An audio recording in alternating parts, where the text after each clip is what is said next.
For those that have never met me, I've been up here for 20 years now. Was a principal over at Northern Economics for a long time, and then struck out on my own. So why is this economist guy sitting here and talking to you about COVID-19? Well, Oh, one of the actually, if I things that, may, Mr. King, if I may interrupt, sorry, this is yes, off. This is a little bit off, but so wait, you're the Jonathan King? I remember your name from way back when we were doing work with Northern Economics. I didn't realize you yeah, were the same guy. yeah, same guy, same guy. So I've Oh, worked okay. worked with FEDC a number of times. Yep, Yes, thank you so much. yeah, your face, putting it all together this morning here. Um, so how did I come to be in front of you, right? Well, so back in April, I was watching my wife, who works for the State Hospital and Nursing Home Association, work 70-hour weeks setting up the data system for all the hospitals to report what was going on with them for COVID. And I said, well, I gotta throw my weight in here somehow. So um, I started taking the state's data and writing up an analysis of the state's data every week, and sent it out to about 15 friends. And that list has grown to about 70 people statewide that now get that. And then they forward it to their organizations. It includes CEOs, high-level municipal officials, some state officials, and it's just a dive into what's going on. And that's turned into, some presentations about what we're seeing in the data, but by region and statewide with COVID. And so I've got 8 or 9 slides here to present to you, and I just want to give you a picture of what's happening, because there's a lot of bits of data that's coming out, but there's relatively little story. The state's gotten better about the story as it's gone along, but it's still nice to kind of have somebody that's looking at it from the outside. So here we go. A lot of times when I give these presentations, one of the questions I get is this really worse than the flu? Is this, how does this compare to car accidents? Well, for 2020, the year 2020, it's very likely that COVID will, in fact, almost certainly, that COVID will be the third leading cause of death in the United States.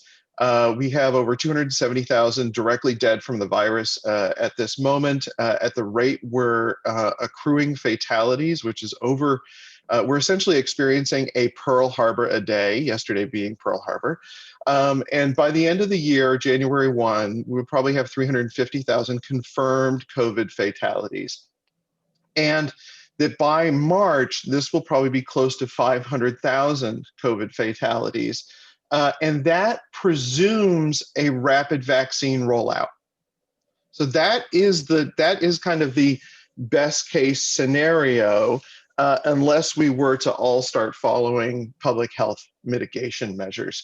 You can see down here below, this is 2018 data. Where does 350,000 deaths put COVID? Here it is, right here at number 3, ahead of all accidents. Not just car accidents, but slipping and falling in the shower, falling off your roof, accidentally drowning yourself, all of those things, plus all chronic lower respiratory diseases. How does that compare to flu? Well, here's flu down here, 2018 data, 60,000 dead. Right now, we're probably approaching the point where the number of people who've been exposed to COVID and have had it is about equal to what a typical flu season is in terms of exposure. And right now we have 270,000 fatalities here in the United States versus 60,000. So at a minimum, we're looking at a fatality rate that's at least 4 times what flu is. It's probably closer to 6 to 7 times what flu is. Doctors are getting better at treating COVID. We do have some drugs that are helpful. But we're still looking at, they're still using, for epidemiological purposes, a case fatality rate of around 1.5%. Okay, so if you get diagnosed with COVID in the US, about 3.5% of individuals end up in the hospital, about 1.5% end up dying. So it's a serious thing, right? So let's step in here and look at what's going on in the state of Alaska. And what I've done, I usually do this graph with the state of Alaska and Anchorage because I'm based in Anchorage, but I made it specific for the Fairbanks North Star borough today. So the blue line here is the rolling 7-day average of cases for the state of Alaska, and it corresponds with this axis right here, So you can see here that the state has been on this nice exponential curve right here. And we are almost at 700 new COVID cases per day on average, which is, it's well above what our hospital system can sustain in the long run. Now, not all of these people are going to end up in the hospital. Over the long run in Alaska, about 2.5% of cases, confirmed cases, end up in the hospital. And here in the orange is the Fairbanks North Star Borough new cases. I know that there's some people from Denali Borough on here. I apologize that I didn't lump you guys all in as the interior. But here we have this little, the little blip we all experienced back in March and April. And then the virus very much went quiet, right? Because we were all pretty serious back in March and April about not seeing each other, and there wasn't that much virus around. And then the summer comes along and we start interacting with each other a little bit more. And then you see a couple of weeks after we start interacting, we end up with the July spike that occurred both in Anchorage and in Fairbanks. And here again, we got pretty serious about wearing masks, and then it went down. And then we get to the end of summer and we all kind of move indoors. And here we go. And if you were to draw a line in here, you can see that even though there's these little waves, right, of data coming in, that there's a kind of a constant upward trajectory. You can start to see it bend a little bit here, indicating that growth in the virus is slowing down. But the fact of the matter is that just like the state, the Fairbanks North Star Borough is seeing accelerating viral activity. Okay, so it's not slowing down. We haven't reached a point of stability yet. I actually want to take back, it's not slowing down, because for you guys, if I just, here's another way of looking at this for you guys, right? You can see these kind of viral waves coming through, and we call these legs. And the way that the legs work is there's a minimum, right? So I'm going to do this leg right here. There's a minimum, right? And this is where the virus kind of got to a minimum point in terms of the number of new cases. And then that number of new cases goes up, and then the rate comes down. But the rate comes down and stops at a higher level of activity than before. And so what you can see here is these are kind of the different legs or waves moving through the FNSB. You have this one in July, and then you have this one in August, and then we have this really big fast one here in September, October. And what's happening here, of course, is that when the September, October one ended, the level of activity for the virus was higher than before it began. And we see that in all of these. And that legging upward is continuing to happen. So the viral activity is continuing to accelerate in the Fairbanks North Star Borough, okay? Now, one of the things that we're looking at right now is if we take this graph, right, and we turn it into what's called this is a little technical, this is a logarithmic function. So instead of it, you'll see here that every time we go up a notch on this graph, it goes up by a factor of 10. So we go from 10 to 100 to 1,000 to 10,000. And these are total Fairbanks North Star Borough cases. And you can see here that you're starting to move up here. This line right here is the rate of growth of the virus. And it's essentially been the same through all of June, all of July. Yes, it has those little waves, but in the long run, you're looking at a constant 2.1% growth rate in the new case rate of the virus, in terms, not the new case rate, the total number of cases of the virus. So the virus continues to accelerate and adds approximately 2.1% to the total number of cases from the day before.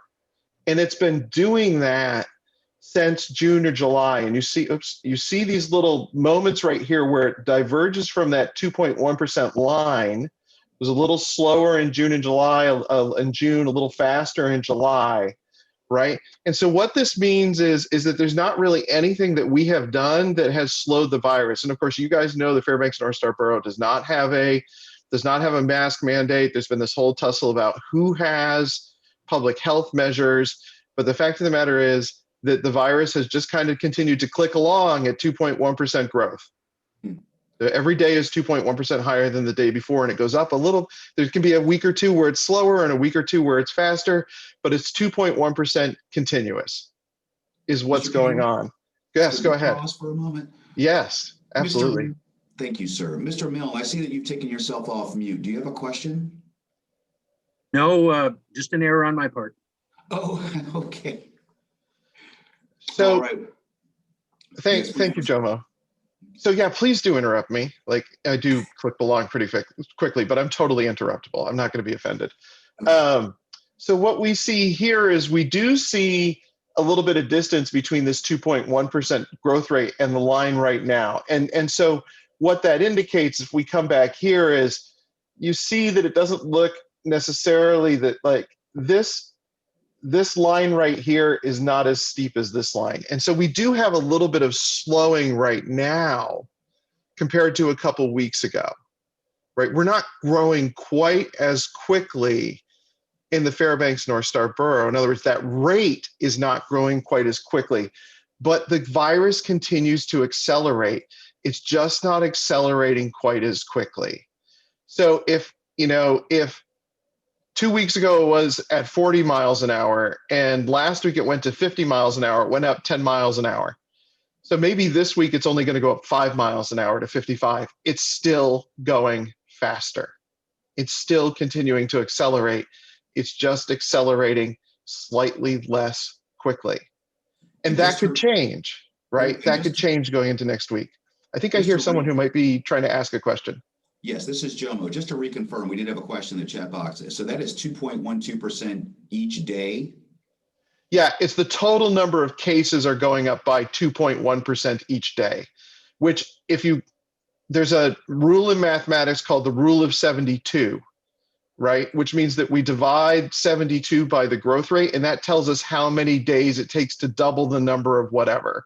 So in this case, the rule of 72 means that you're doubling the number of total cases that have occurred in the Fairbanks North Star borough, 2 going into 72 36 times. Every 36 days, the total number of cases doubles, right? And then it doubles again, divided by the growth rate. And that is about where you guys are right now, is the total number of cases in the borough is doubling every 36 days. That's the rate that you're on right now. You say you compared that to, say, Anchorage. How would that compare? I haven't done this one for Anchorage. It is pretty comparable to what the state is experiencing. I haven't looked at this curve for Anchorage. I just started doing this actually for you guys and for the state and kind of looking at this. I just want to give you a comparison for the state. Like for the state, it took us over 200 days to accumulate the first 10,000 cases. Okay, so to go from 0 cases to 10,000 cases was like 209 days. For us to accumulate the second 10,000 cases, to go from 10,000 cases to 20,000 cases was about 30 days. It was like 29 days. For us to accumulate the third 10,000 cases took 18 days. Now we're in the middle of going from 30,000 to 40,000. It looks like we'll do that in 12 to 14 days. The virus is not under control in the state of Alaska. It's distinctly out of control. Okay. So, and I have something that I think is early that I might want to show you as we get to the end. So why do we care, right? I mean, if COVID were the common flu, we wouldn't care, because people don't end up in the hospital with the common cold, right? The reason we care about this virus is it's debilitating, it's unknown, people end up in the hospital and they die. And they die at a higher rate than many of the other sort of diseases that we've become used to living with. So why do we care? That's why, because of the hospitalizations. So this is the active hospitalizations within the state. I do not have access to the daily active hospitalizations within the Fairbanks North Star borough. This is so you can see here we kind of had this little bit of low level of COVID cases, and then this end of the summer we legged up, And since the beginning of October, this is the growth rate in terms of the number of active hospital cases. And that's growing at about 2 to 3% a day, mirroring the growth in the virus in cases, right? So some of these people are going to end up dying. Like right now, there's 25 people in the state of Alaska who have COVID that are on ventilators. Once you're on a ventilator, roll the dice, it's 50-50. So some of these people who have entered the hospital are going to end up dying. Now, Alaska's done really well in that our death rate has been very low here. And the reason for that is because hospitals have yet to be overwhelmed. The death rate goes way up when people can't get into the hospital and they can't get care. And that's what's happening right now at this moment in the lower 48. The hospitalization rate is actually going down in the lower 48 because people can't get into the hospital. There's not enough beds, and that's when the death rate goes up. So that's why we care. So with respect to hospitals, on Thursday last week, when I write my weekly update, ICU availability was less than 10% in South Central. There was 1 bed in Matsu. 12 of the 14 adult ICU beds in Matsu were COVID cases. So that tells you the impact that this is having on hospitals. Okay, and there were just 24 ICU beds available. There were 6 available in South Central. There were 6 available in Fairbanks North Star. There were 6 available in the Gulf Coast region, and there were 6 available in Southeast. They happen to be kind of evenly spread around. But the availability in South Central was less than 10%, and that is not uncommon. Now, yesterday was an okay day for the Fairbanks North Star borough. You had about 1/3 to 40% of your ICU beds were available yesterday. Now, today that could be 0 because ICU beds, people shuttle in and out of ICU. Where you're tight right now is in adult bed availability at 22%. There were 15 beds available total. So the important thing here to know is that hospitals are a lagging indicator because people get COVID and then they end up in the hospital 10 to 14 days after they first get diagnosed, and then they die 10 to 14 days after that. So if you're waiting for hospitals and deaths to tell you that you have a problem, well, guess what? You have a month worth of cases behind you that are coming because it takes 4 to 6 weeks for, a mask mandate to start turning the ship really. So that's why we're paying attention to, that's why we pay so much attention to cases. It's my guess that the hospitals we have not seen the peak in cases. So therefore we have not seen the pressure on the peak of pressure on our hospitals. The cases are still going up. And so about 2 weeks after the cases stop going up, we'll see the peak on our hospitals. And right now, based upon national modeling, it looks like that peak will be sometime in January. So we're basically at hospital ICU capacity on a day-to-day basis right now, today. And we still have probably 4 to 6 weeks of viral growth left to go. So it's very likely that our hospital ICUs are going to get topped out and we'll probably see the death rate go up. That's why it's so important that people stay indoors. So really just quick takeaways. Case rates are still climbing in statewide and in the Fairbanks North Star borough. Peak hospitalizations and death lay ahead. Vaccines are coming. The first vaccines will arrive here in Alaska next week. But I want to let everybody know there's not going to be enough to go around. It's not going to turn this ship around, not instantaneously. By March and April and May, it will turn the ship, but not December, January, and February. Okay? There's 39,000 doses coming to Alaska, right? That's enough to basically get us through our frontline medical workers and some of our elderly. It's not enough to start getting to the general population. It's not enough to do teachers. It's not enough to do essential workers. It's not enough to do people with pre-existing conditions.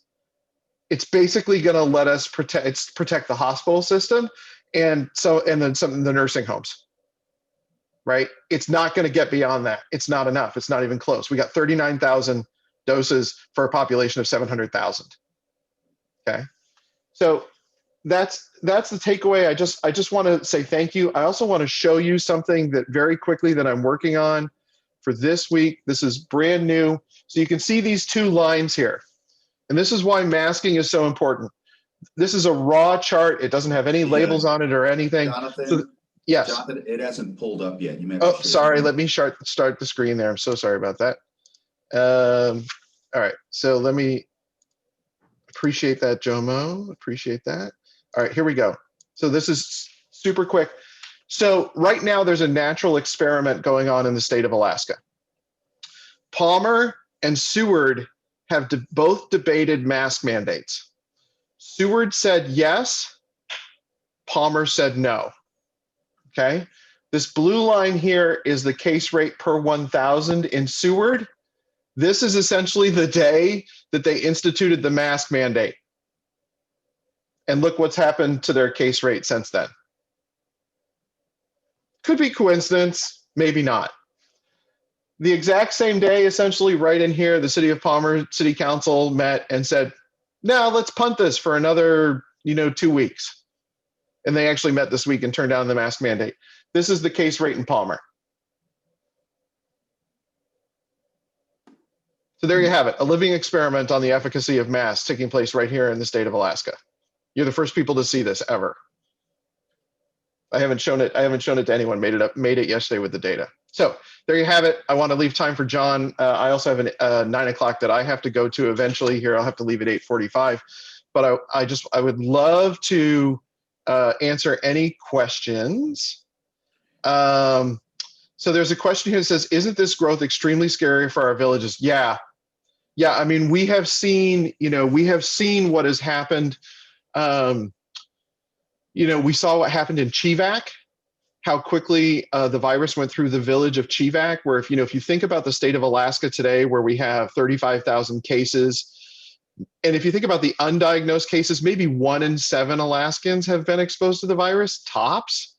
You think about the village of Chivak, we know that 30% of the people in Chivak have had this virus already. So this is extremely scary for our villages, right? I mean, there's very little capacity, at say YKHC or Manilik up in Kotzebue, that it's a real challenge. So I hear you about the villages. I mean, and the villages have the living memory of what happened with the tuberculosis pandemic, and they have the living memory of what happened during the 1918 flu pandemic. So yeah, it's scary. Can that last slide go into the newspapers of the state? This slide, the Palmer slide, this will be part of my Thursday update this week, and there are multiple, there are a couple of really good Alaska Public Media and Anchorage Daily News reporters that get that, and they have picked up a couple of things that have come out on the weekly update. So one thing I did not talk about that is worth talking about is the state is really having trouble with data entry. We are behind on entering the number of new cases. We do not have a fully accurate picture right now of the number of new cases. And they have fallen further and further behind. And the thing is, we do not know how big that, we don't know how many days it takes for a positive case to get into the state's data. We know they're behind by at least a day or two, which doesn't concern me that much. But there's the distinct possibility that they could be behind 3, 4, 5 days. And that concerns me a whole lot more because you just don't have an accurate picture of what's going on. They recently were, correct?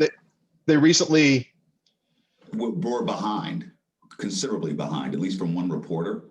Yes, right. Nat Hertz reached out and confirmed that they were behind. And they have a Monday, Wednesday, Friday call that's like their emergency operations center. And they repeatedly say that they are behind and that they are falling further behind. They are trying to get more people in that department.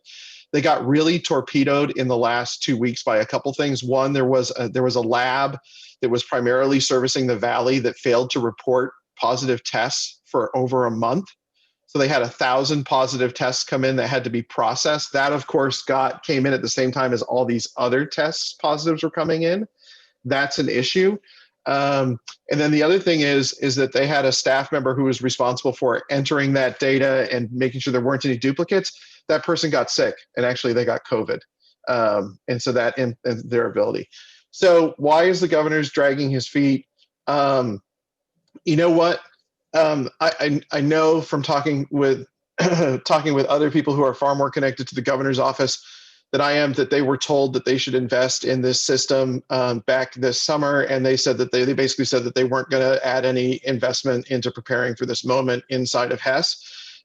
So here we are. Like as we said, we knew this surge was coming. The governor has said that. We knew it would get worse in the fall, and essentially we didn't plan for the data processing issues that would come with it. We didn't invest in a system that would be robust enough to handle this moment.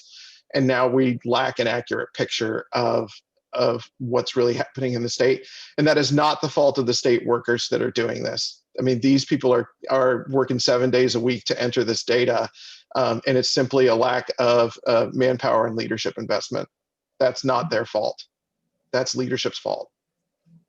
How can the borough actually put this into effect?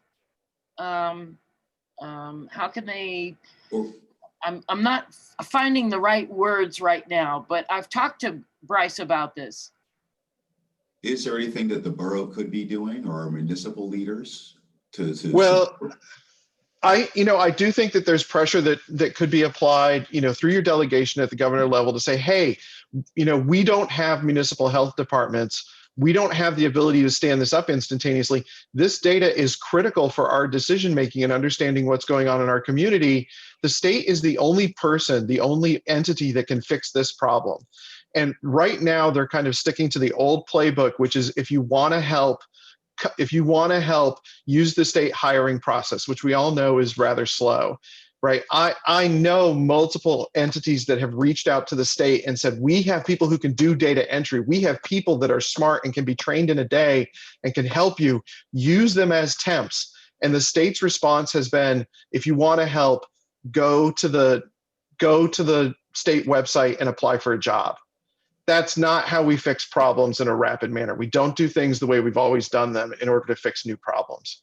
So that to me is the pressure that local people can be providing, either through AML, through your representatives, through connections that you have with the governor's office. I personally have zero connections with the governor's office, so I have no weight in this manner. I just tell people what's happening. All right. Well, we got to the bottom of the hour. What about the military? Yeah, I don't know. My general feeling is the military is hands off. This is a state issue. They're taking care of their bases, and yeah. So, okay. So I think that's my half an hour. So I want to thank everybody.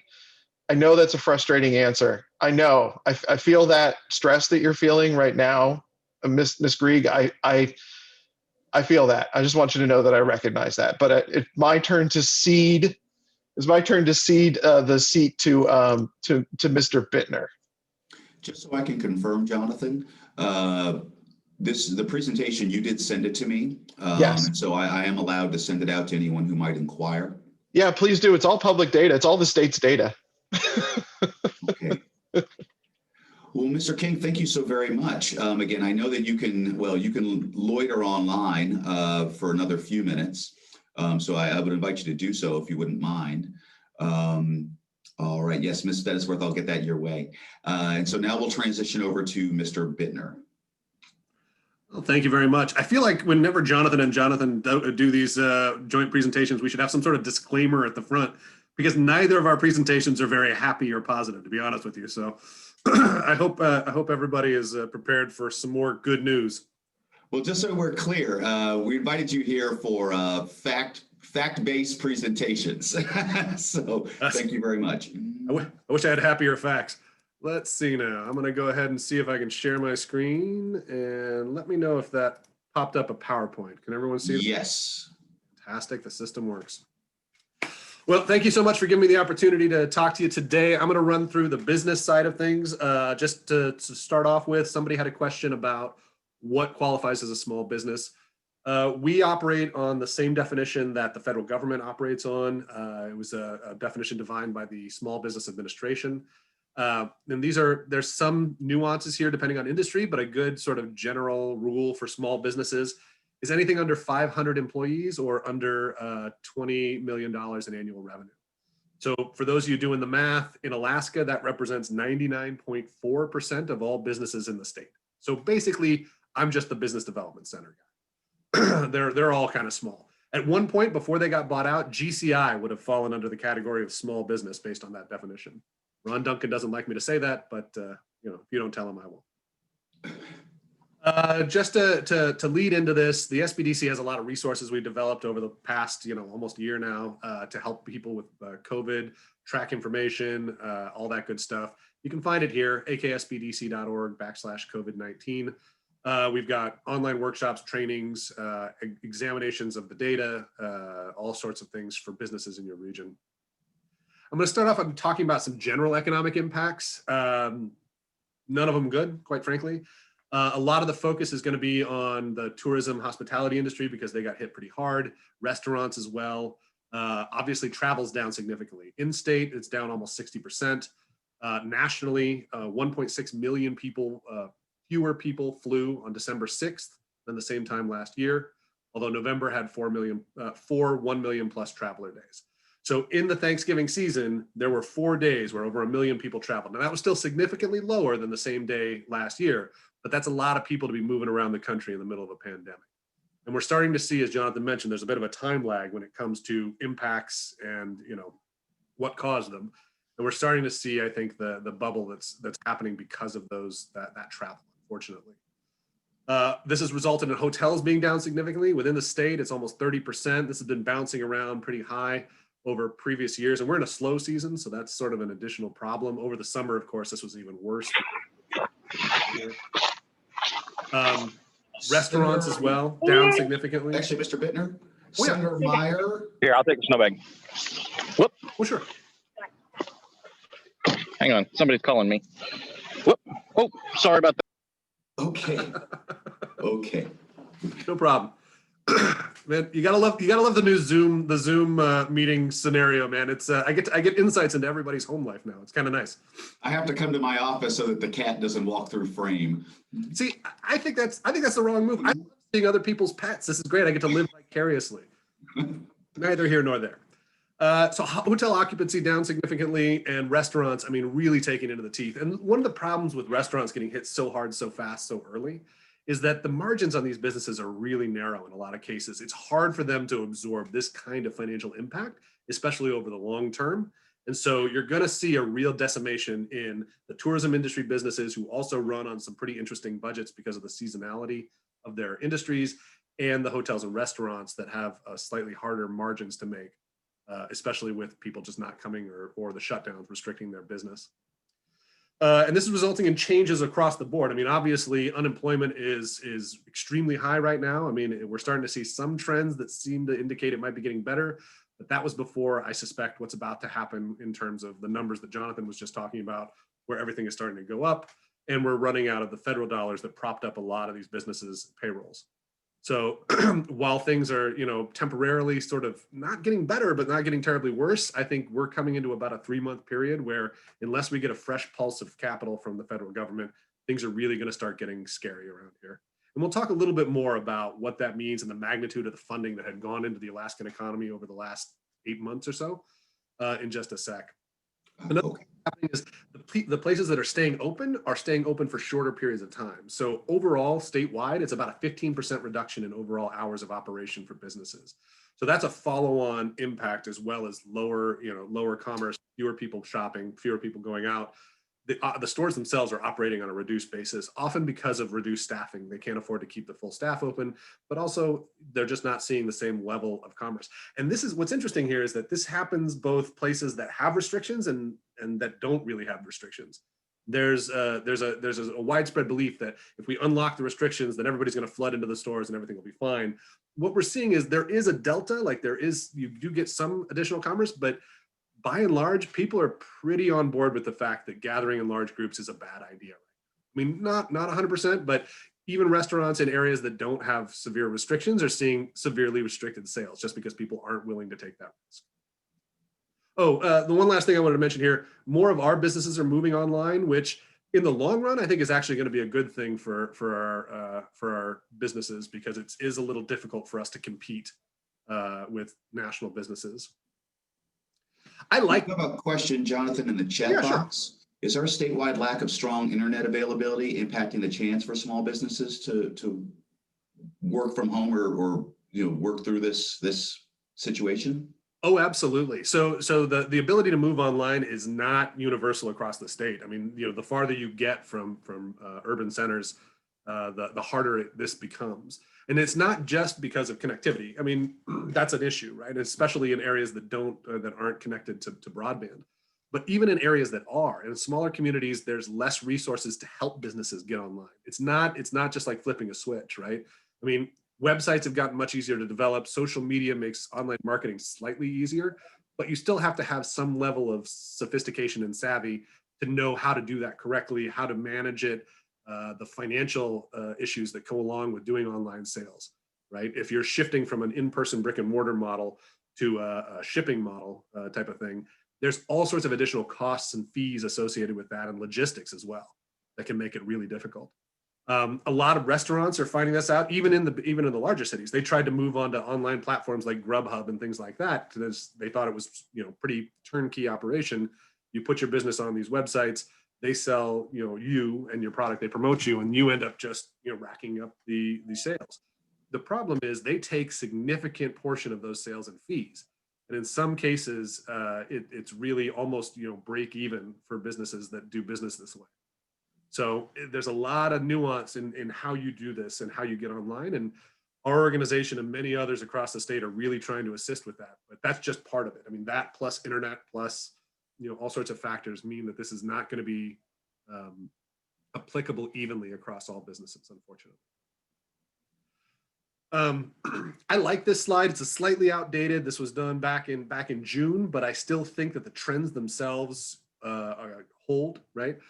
So the main part of the graph there that you see, I'm not sure if you can see my pointer, but this center part is sort of a spectrum, a choose your own adventure, right? The white bubbles indicate if we get COVID under control, this is how long it's going to take for these industries to recover. The black bubbles on the right are if we sort of don't, and if COVID sort of runs its course. As you can see, this indicates a huge delta in specifically in transportation, manufacturing, things along those lines.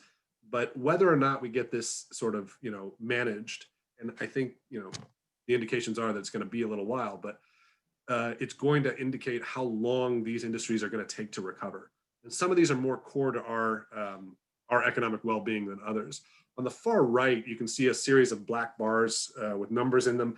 That indicates what percentage of these industries are small businesses. So this is particularly important to us because, as I mentioned, basically all of our businesses are small businesses. So industries that have a higher percentage there are going to have a more importance here. Arts and entertainment and recreation clearly is going to take a long time to recover.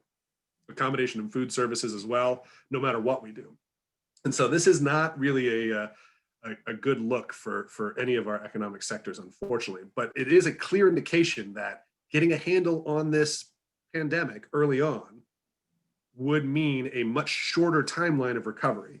So the sooner we can sort out COVID, the sooner we can start, trying to get these industries back to normal. And the longer we take on that, the more of a negative impact it's going to have on every industry, quite frankly. We do have a question in the chat box, John. Oh, sure. Is there any anticipation that the traditional restaurant service model will remain fundamentally changed even long term after a vaccine is widely available? And that question can be expanded to a number of different sectors. Yeah, that's a really good question. I suspect that almost every industry on the planet is going to feel the impacts of COVID-19 for extremely long time, possibly in perpetuity. There are things that will never go back to normal. Some of them are not bad, right? I mean, I think that the remote working and the ability to, recognize that people can kind of do a lot of these jobs from anywhere, and that forcing them to sit in an office just because you want to keep your eye on them may not necessarily be feasible or even financially appropriate, quite frankly. We're looking at our organization. We went online really early on in the system because we'd spent a lot of time developing those systems to help serve rural Alaska where we don't have offices. So it was a fairly easy switch for us to make. And as far as we can tell, there has been no decline in any of our productivity metrics at all. And we've actually gone through the roof on almost everything. And other than the fact that people are starting to get a little, crawl on the walls, being trapped with their kids and their unruly pets all day, it's actually been a pretty net positive for us. I think on the restaurant front, like I said, in Alaska, I think this is going to push a lot of them to change their business model away from just strictly in-person dining. A lot of them are recognizing that there is an opportunity, if they can survive what's coming, to expand their operations and offerings as well. I think you're also going to see some regulatory and legal changes in terms of what people are willing to accept, takeaway alcohol type of things. I think that there may be a movement to try and do that. People are really enjoying the beverage service that comes along with takeout food. So what it's ultimately going to look like, a little difficult to tell, but I definitely know that there are going to be changes. Jonathan, or John, can you go back to the last slide for just a moment? Sure. And we just had a question regarding the numbers over on the right-hand side. Mm-hmm. Again, it's those, so like say the 68, the 53, the 39, the 82. What exactly do those numbers represent? Right. So this is the percentage of these industries that are small business, or the percent of the GDP of that industry that they make up. So basically, the larger that number is, the more small businesses have a play in that industry. So, for example, if you look at arts and entertainment and recreation, a large portion of that industry is made up of small businesses as opposed to larger conglomerates, right? And so, as I mentioned, when it comes to Alaska, all of our businesses are basically small businesses. So industries that have a higher proportion of that are probably more represented here, I guess is sort of the implication.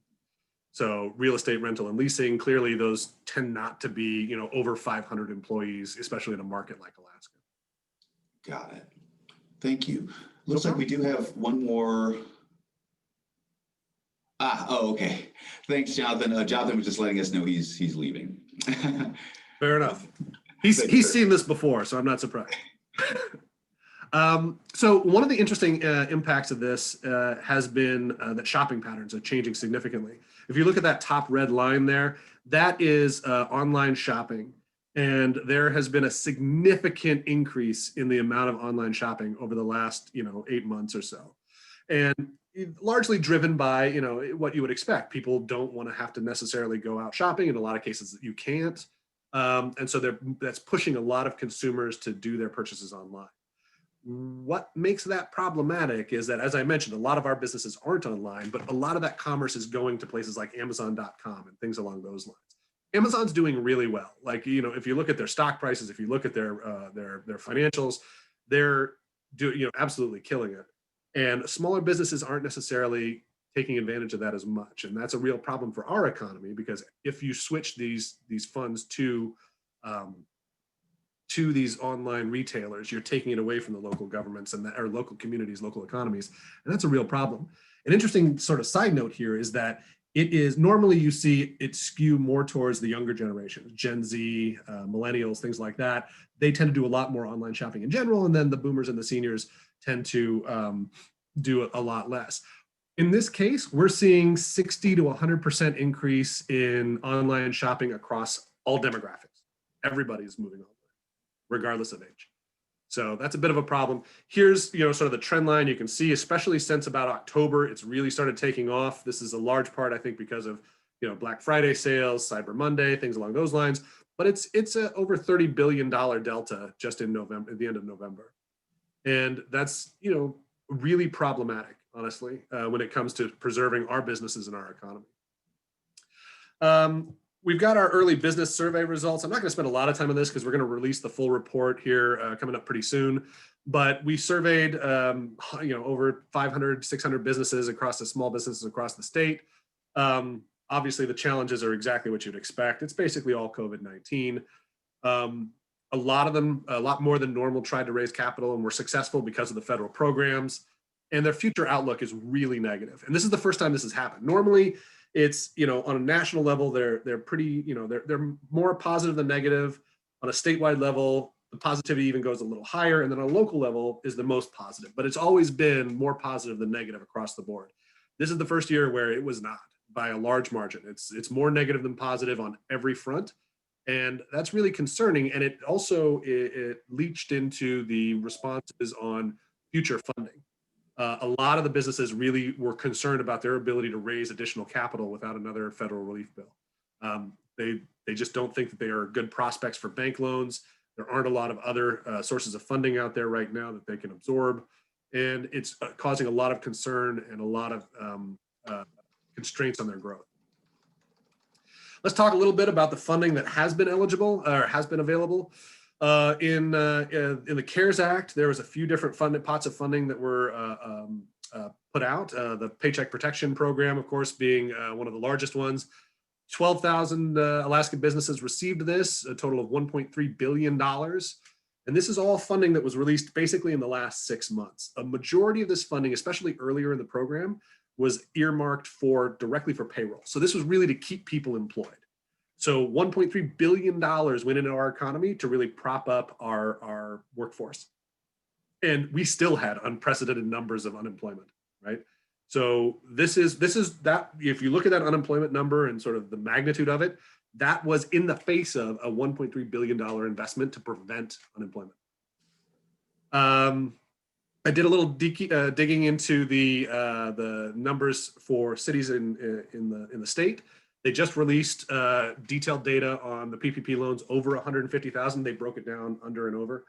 Fairbanks picked up about 97 million of this, and the jobs retained that were claimed by the businesses that applied, about 8,000. So that's not bad at all. 206 businesses received loans over 150,000. It's kind of on par with the other communities across the state. Anchorage, of course, got the lion's share. Almost 1,000 of these larger loans worth 576 million, preserving about 43,000 jobs. When you look at the loans under 150,000, Fairbanks got a little under 1,200 of them, 45 million, another 6,000 jobs retained. Anchorage again, 4,000 for a large portion of it. How is retained defined? So basically, you had to say how many jobs your business was going to pay for in your business. So this, because it was primarily for payroll, when you asked for the funding, you had to produce payroll numbers saying this many jobs are going to be paid for with this funding, and that sort of gave you the limit of how much money you could get. Oh, I guess more of my question would be retained for how long? Yeah, that's the problem. It's originally the money was meant to be spent within an 8-week period after receipt if you wanted to get it forgiven. So for the first 3 to 4 months of the program, I would suggest, I actually should go back and look at the dates, you really had to spend this money within 2 months. Later on, they extended it so that you could use it throughout the year. But honestly, if your payroll, you could only ask for up to 8 weeks of payroll past when you applied. So there's really no good reason to stretch it that long, to be fair. I would suggest, I mean, this program ran out of money, or it didn't run out of money. It closed a few months ago. I would suggest that most of the PPP money has been spent. So this is all dollars that have been already pulsed out into the economy, maybe a few exceptions out there, but not a significant portion, right? So it did good work while it was there, right? I mean, tens of thousands of jobs were paid for, at least for a 2-month period. But over the long haul, this money has been spent and is gone. The EIDL loan program, Economic Injury Disaster Loan, this program is still going on, but hasn't seen as much use. As you can see, Alaskans, only about 7,500 of them received about 440 million through this loan program. Fairbanksian businesses, 560 of them, pulled in about 31 million. It's on par with Juneau, Matsu, things along those lines. This is a much more flexible pot of money, and there is a chance that people that receive this funding actually still have it. One of the reasons that that's probably the case is you can return it within a year with no prepayment penalties. So some people got this loan as sort of a nest egg or emergency fund, right? Like, in case I need it, I have this pot of money at this fairly good interest rate. But if it turns out things turn around in the next few months, you may see this money just pulse back into the federal government. It's hard to tell. EIDL grants, this was the up to $10,000 grant that was offered to people based on the number of employees you had. We received not a lot of this, 32 million. Fairbanks businesses got about 3.5 million. And this was, basically play money. You could do whatever you wanted with it. In some cases, they gave it to you even if you didn't apply for it. Towards the end, they were really just trying to get that money out there. So if you got an EIDL loan, you woke up one day and you had a couple of extra grand in your bank account and nobody told you why. On a statewide level, there's been some funding as well. The CARES grant dropped, the Federal CARES Act dropped about 1.2 billion into the state's coffers, and they used that in a variety of ways, one of which was to provide direct grants to businesses. The latest activity I've got is that 6,700 applications have been received so far. They've requested almost 300 million. There's about 260, 270 million to deploy. And so far they've approved just under 260 million. So we're on the tail end of this particular grant program. I suspect if they haven't expended all of it by now, it's not going to last much longer, days, if not a week. This money is fairly flexible. Once they sort of fixed some of the weird aspects of the program that happened because of the timeline of legislature sessions, things like that, it's a fairly flexible program. So I would suspect that a lot of this funding has already been spent as well. The bulk of the application was mainly retroactive, looking back from March to whenever you applied. So any qualifying expenses in there basically dictated up to $100,000 how much you could get. So I suspect that most of this was used to pay old debt as opposed to forward-looking funding, and so it's been spent. And then last but not least, local governments received a chunk of funding. So of the 1.2 billion that Alaska received, about 570 million was sent to local governments.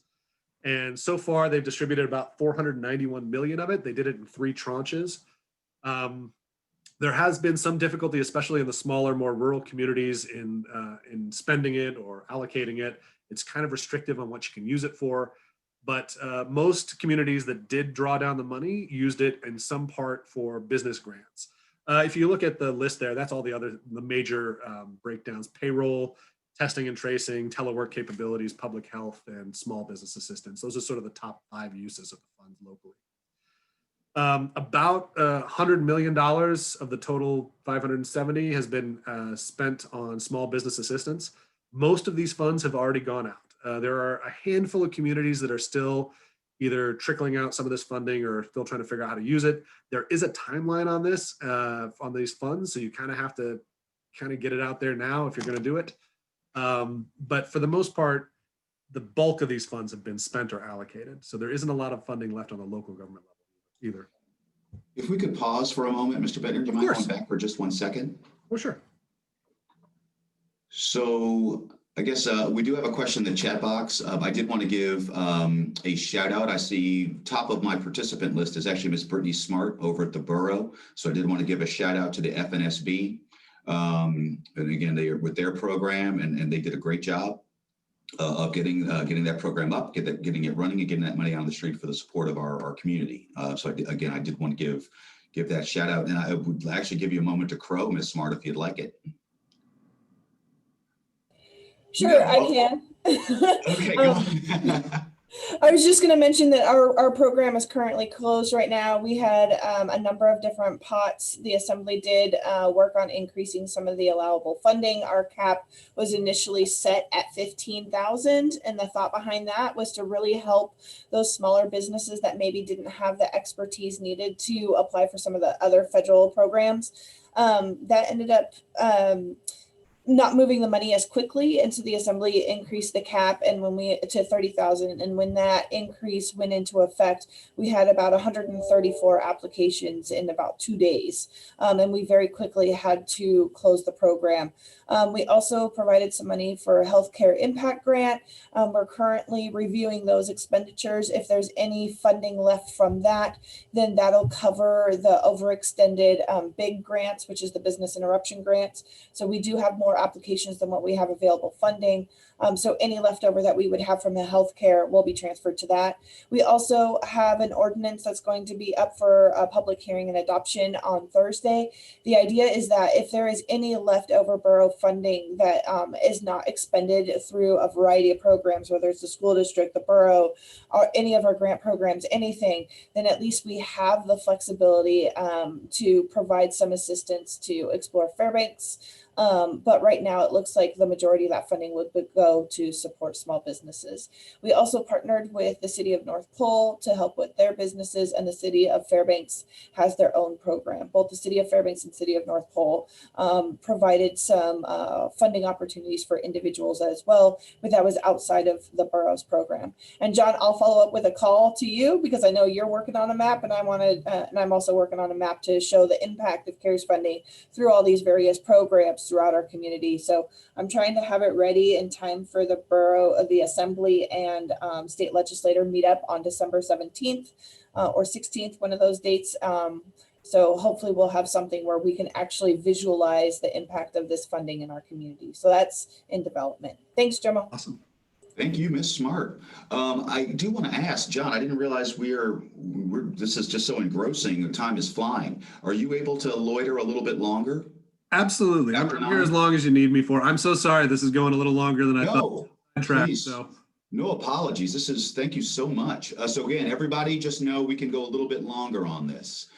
We did have so two things. It would sound like possibly a lot of the remaining unexpended funds would it be fair to say that they're probably out in more rural areas, that the more built up urban areas have really gotten their money out? Absolutely. And some of the problems that have come up are based on DUNS numbers and availability, accessibility, and expenses that are allowable. There's not a ton of funding, though, that is sort of pretty conclusively unavailable. It's somewhere in the nature of 10 to 20 million, I would suspect, tops. Oh, okay. We did have a question regarding, do we have enough data to assess, which programs have had the larger impact, or if relatively speaking, have some done a better job of addressing the problem? So it's interesting. I think that there was no one program that was a silver bullet solution for our problems, right? I think that we needed all of these programs and possibly more to cover the gap. So the PPP primarily for payroll, right? I mean, it was really to keep people employed and keep them off the unemployment rolls. The EIDL was more flexible loans for businesses that could afford it, to basically prop up their operations and whatever else they needed, sort of flexible funding. The statewide funding and the local government funding was much more targeted to our specific industries or specific nuanced needs. And so I think that was really good, especially for the much smaller businesses, right? The ones that couldn't apply for as much in PPP. So honestly, I think that no one of them was wildly successful because they were kind of targeted, but all of them together was a huge boon to our economy and kept what was already a pretty bad situation from being an absolute economic catastrophe. Well, that's historic. Okay. All right, then why don't we proceed, sir? Thank you. I'm in the home stretch, I promise. We're down to the last few things. One of them is what's next, right? So like I mentioned, we had a huge pulse of funding come into the state, somewhere in the nature of $3 billion plus in federal aid. Most of that has gone, especially the ones allocated for businesses and individuals.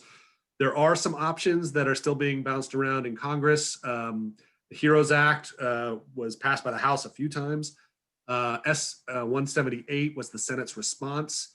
And just recently, in the last week or so, a bipartisan coalition of senators has proposed a new sort of middle ground proposal that's about a trillion, a little under $1 trillion worth of funding. They are still debating this one, which is why you don't see a breakdown here. Nobody really knows what it's going to end up looking like, or even if it's feasible. They are voting tomorrow, I believe, to extend the budget for the government for another week, to give them one more week's worth of time to debate it. I'm trying not to be super pessimistic, but I'm not real confident that they're going to be able to find enough common ground. There's a few sticking points for all of this. On the Senate side, the bright red lines in the sand are liability protections for corporations and organizations, as well as no $600 additional payments for unemployment and no state and local funding available. On the House side, they do want individual payments. They want, at least they used to want, a full $600 additional payment to UI insurance or unemployment insurance. And they are very key on state and local funding and very much against the liability protections. I'm not confident that we're going to get a deal or a stimulus package until late January, to be honest, when they come back from their holiday session and whatever happens in the Senate shakes out and things along those lines. There is a chance that the bipartisan bill gains traction. If it does, it'll happen in the next week or so. And if it doesn't happen in the next week or so, it won't happen. Things to watch: House and Senate, whether or not they can manage to vote to extend the payment or the government's budget, whether or not any of them indicate that there's any wiggle room on their hardline items, and the amount of public pressure that's being put on them to actually do something. I think that at this point, it's pretty universal that we need to do something. Like, I don't think that there's either party really fighting against another stimulus bill. We're down to just the details, right? The devil is in the details. The only other option I can see is that there are certain core items that they both agree on they're pretty simpatico on. And so they could pull those out and put those into the budget reauthorization that the omnibus bill that they're passing. They have to pass either by the end of this week or next week, depending on whether they kick the can down the road. If that happens, you could see business funding, vaccine funding, and unemployment benefits, because they both are kind of okay with a $300 increase as opposed to a $600. I won't beat the dead horse on the COVID numbers, but they're not good, and we're seeing increased restrictions, fewer hospital beds available. First 10,000 cases took 209 days. Second 10,000 took 29 days. The exponential increase is just getting worse and worse every time we look at the numbers. That's going to result in more restrictions, more mandates. It's going to make it tougher for businesses to do business, and the next few months are going to be pretty rough. Now, the good news is this is like the classic darkest before the dawn situation. Vaccines are being deployed within the next 2 weeks in Alaska. It's not going to be enough. It's not going to turn the corner on a dime, but it is the start of the road back to at least some sense of normalcy. If we do get another relief bill, that will keep us going for the short term until we can get a handle on the COVID numbers. But it is really imperative that we get another pulse of federal dollars into the state. And I believe it has to include state and local government funding, because on a state level, we're facing a really significant budget deficit due to the oil crash that happened at the beginning of the COVID problem. And we're on a local government level. The loss of the tourism season and several other aspects have resulted in a massive budget shortfall in almost every community in the state. And this isn't their fault. It's not like they mismanaged their budgets. The entire world shut down for almost a year. There's nothing you can do to plan for that. I just don't believe it. So if they do pass another pulse of funding, I hope that it includes businesses, because without that, we're going to see a much worse situation than we did at the beginning of the year. And I hope it includes money for local and state governments, because otherwise we're going to cut services at a time when we will desperately need them, quite frankly. And on that happy note, that is my presentation. The last thing I want to do real quick before I open up to any remaining questions, you had mentioned how well the Fairbanks North Star Borough did on their small business grant. I want to tell you, it's not just the grant. Fairbanks has been an absolute rock star across the board when it comes to COVID-19 data, when it comes to outreach to businesses, when it comes to planning, all sorts of stuff. You've been a real an awesome model to follow. Don't tell the acting mayor of Anchorage I said that, because I live here, but I think you've done a much better job than Anchorage has, quite frankly, in terms of how you've presented it and handled it. I assume it's all Brittany's doing, so I'm just going to give her the kudos. I don't know anybody else there as well as I know her, so well done. Well, correlation isn't causality, but our stuff did seem to come in beneficial waves. Again, but first the federal funds. Our city of Fairbanks got out in front as far as their distribution of funds. There was a little consternation about the timing regarding the FNSB funds, but again, it worked out. Just as the city was beginning to kind of move to the end of their available funding, the borough still had its funding and stepped into the breach. But I guess, yeah, as you've noted, we've all reached the tail end of that funding. Yes. Okay, well, again, we are here at the, we're at the end of Mr. Bittner's presentation, but he still has time. I would like to just invite anyone to go ahead and unmute themselves if you have any questions you'd like to ask. The only one I would have for myself is you mentioned that the completed survey results would be available soon. I know that you'll be sending them to Jim. What's the timeline on that? I'm hopeful that we'll be able to get it done.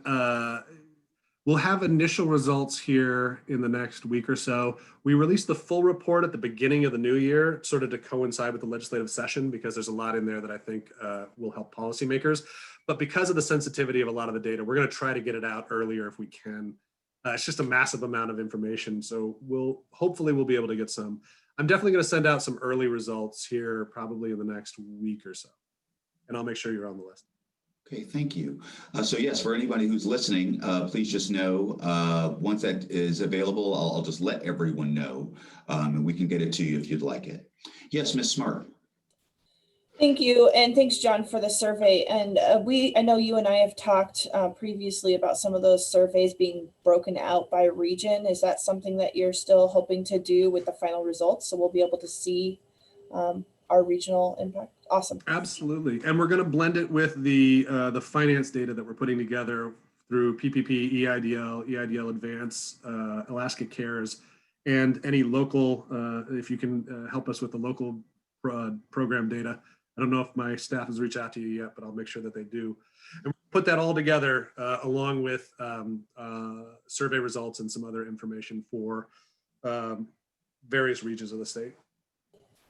Great. Yes, they have been in contact. So thank you. No problem. There was one question on the chat asking what businesses feel about the mask mandates.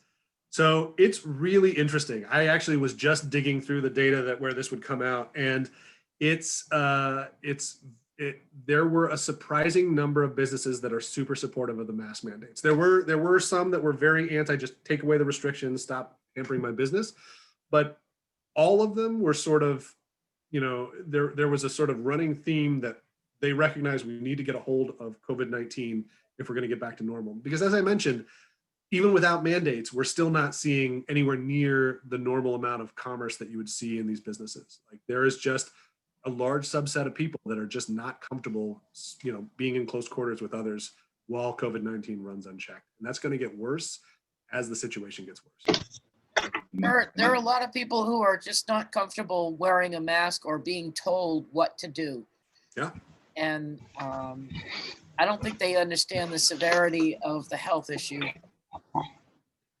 Well, and it's the real problem, and sort of the thing that I find sort of the hardest about all this, the way that we've sort of implemented these restrictions, the people enforcing them are the frontline workers in restaurants and retail stores and things like these are teams and things like that are having to fight this political fight that they didn't pick and they didn't choose. It's really put a horrible strain on them. It's like some of the stories we've heard of the way people sort of react to being told to wear a mask are pretty horrific, right? I mean, it's not your barista's fault that this is happening, right? I mean, that they didn't have anything to do with this. This isn't their problem, but they have to enforce whatever the law suggests, right? And so I think that that's the part of it that if we ever have to do this again, we've got to find a way to manage stuff like this that doesn't involve having, frontline workers sort of have to be the mask police, because it just doesn't work really well. I would ask, so I did as I often do, my anecdotal surveys. So right after the Thanksgiving holiday, I didn't go out. I skipped Black Fridays. I skipped the major shopping, but I did end up going out shopping afterwards. And so I just asked a couple of the checkers kind of what their feel was for what is usually a very robust shopping weekend. And they, the numbers I got were anywhere between this. Again, this is their gut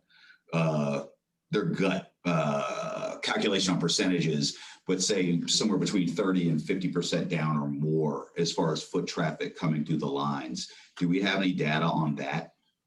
We have the anecdotal national data, but yeah, it was not the same as it would be by any means. What we have seen is a commensurate increase in the online sales, right? So I think a lot of people shifted their shopping online. We saw a huge upswing in e-commerce over that sort of 3-week period, sort of leading up to and just after. And I suspect, now this is where the data gets a little murky, so this is more my gut and my anecdotal, right? In fact, most of that spending did not go to local businesses. It went to big box stores and Amazon. And that's a big problem. I mean, right now, there is a desperate need. Every local business that if there is a business that you want to save, it is hurting right now and it could really use your commerce. Anything anybody on this call can do to sort of drive people to shop locally is imperative right now, especially if we don't get a relief bill until January. I had seen that Senator Myers had taken himself off of mute. Do you have a question, sir? Yeah. a little pessimistic. Ooh, Because excuse me.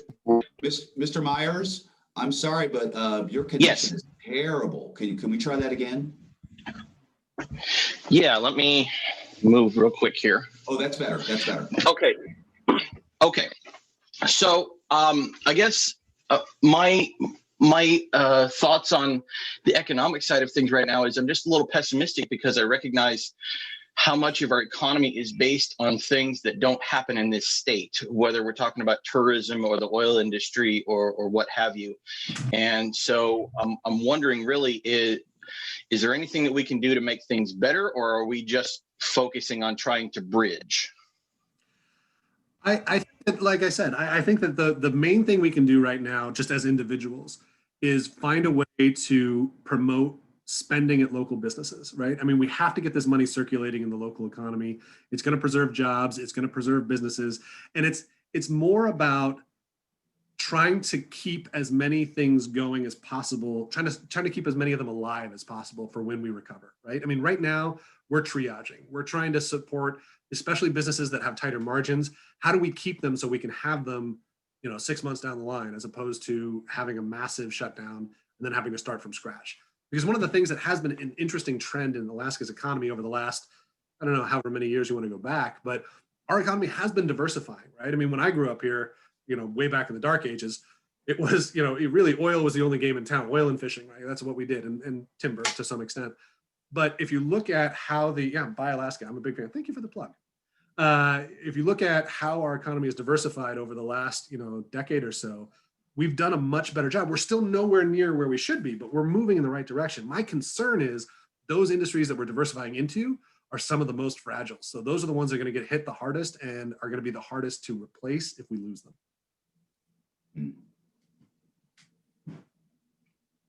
All right. Well, again, Jonathan, Mr. Bittner, I'll say it to him spiritually, Mr. King, gentlemen, thank you so very much. Again, I know that this wasn't going to be, Miss Smart, just so everyone, Miss Smart has put a little message in the chat box, follow Buy Alaska, exclamation point. SBDC is reinvigorating the program.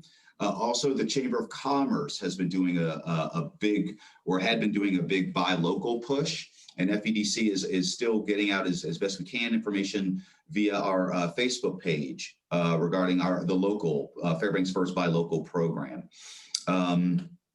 Yeah, again, it sounds like the punchlines for all of this are, yes, there's light at the end of the tunnel, but it's going to be a rocky road getting there. Do your part as best you can. Some of that is, again, taking health precautions to make sure that you and your family stay safe, as well as the businesses that you frequent stay safe. But do go to those businesses and do the best you can to shop local, those places that keep the money in the economy as long as possible, let it ping around as much as possible, even though, of course, invariably, most of it goes outside. But again, the more we can do to keep those dollars local, in state, the better off we'll all be, as well as our both our businesses and ourselves. So again, thank you very much, everybody. Just so you know, I'm trying to get us one more program to wrap up our year. I don't want to announce it just in case I can't rope the fella in, but yes, please know that I am trying to get us one more speaker, sticking with this theme regarding our economy, the statewide and local economy. So again, Mr. Bittner, thank you so very much. Thank you for all of your hard work and your very good work. Again, thank you to Mr. King. Thank you all for joining us. And hopefully we will see you next week. Jomo? Thanks, everybody. Yes. Jomo, Yes, Ms. Craig. any chance that these two gentlemen could return next month and give us an update?